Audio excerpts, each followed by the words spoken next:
Hello সবাইকে। আজকে থেকে শুরু হচ্ছে অমাবাস্যার যাত্রা। আজকে রাত্রি ৯:৩০টার পরে অমাবাস্যা লাগছে এবং শুক্রবার সকাল ৯:৩০টায় অমাবাস্যা ছেড়ে যাচ্ছে।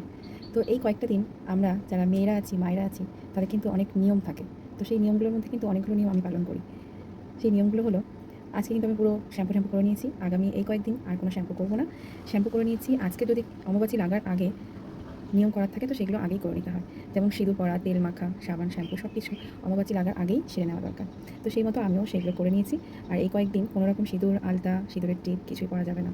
কারণ মা এই সময় ঋতুমতী থাকবেন। মা নিজেই কিছু করতে পারবেন না, কোনো শৃঙ্গার করতে পারবেন না। সেই জন্য আমরাও মাকে সম্মান জানিয়ে, মায়েরই তো সন্তান আমরা, মায়ের সম্মান জানিয়ে মা যেমনটা থাকবেন তেমনটা আমাদেরকেও থাকতে হবে। মা এই সময় ঋতুমতী হবেন, কিন্তু মাকে খেতে দিতে হবে অবশ্যই দুধ, কলা, আম এগুলো ভীষণ দরকার। ফল মাকে খেতে দিতে হবে প্রতিদিন। মায়ের প্রত্যেকটা ছবি, মূর্তি সেগুলো লাল কাপড় দিয়ে ঢেকে ফেলতে হবে এবং মাকে দূর থেকে নাম জপ করতে হবে, মাকে পুজো করতে হবে, মাকে ছোঁয়া যাবে না। এগুলোই নিয়ম। এবং সেরকম আমরাও নিরামিষ আহার গ্রহণ করব অবশ্যই।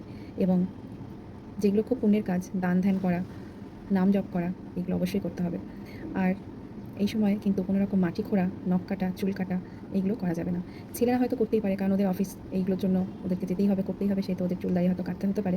বাট আমরা যারা মেয়েরা, মায়েরা আছি, আমরা কিন্তু এই কয়েকটা দিন কোনো রকম নখ, চুল কিছুই কাটবো না বা কোনো রকম শৃঙ্গার করবো না। যেমনটা মা থাকবেন আমাদেরকেও সেইভাবেই থাকতে হবে। তো আমি এইভাবেই প্রতি বছর অমাবাস্যা পালন করি।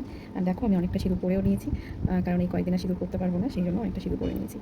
তো প্রতি বছর আমি পালন করি এইভাবেই। তোমরা কারা কারা পালন করো, আর কী কী নিয়ম আছে বা কিছু যদি কেউ জানো তাহলে অবশ্যই কমেন্ট করবে। অমাবাস্যা সবার ভালো কাটুক, সবাই খুব ভালো করে কাটো। এই সময়ে এত সুন্দর একটা পরিবেশ, মা ঋতুমতী হবেন পরে, এটার মানেই কিন্তু এখন যে শস্য শ্যামলায় ভরে উঠবে পৃথিবী, চারিদিকে সবুজ আর সবুজ। যেহেতু বর্ষাকাল, আষাঢ় মাস, তারপরে আসবে শ্রাবণ মাস। প্রথমে মায়ের সময়, তারপর কিন্তু বাবার সময়। তো এই সময়গুলো ভীষণ ভালোভাবে সবাই কাটাও, খুব ভালো সময়। মন শান্ত থাকে, পবিত্র থাকে। আর নাম জপ, ধ্যান, ঈশ্বরকে স্মরণ করা, কারণ এই সময়গুলো খুব খারাপ মানুষের জীবনে চলছে এখনকার যা পরিস্থিতি, সেই অনুযায়ী আমরা যদি ঈশ্বরের আরাধনা সবসময় করতে পারি তাহলে কিন্তু খুবই ভালো। ভিডিওটা অনেক বড় হয়ে গেল, তো সবাই ভালো থেকো। ধন্যবাদ।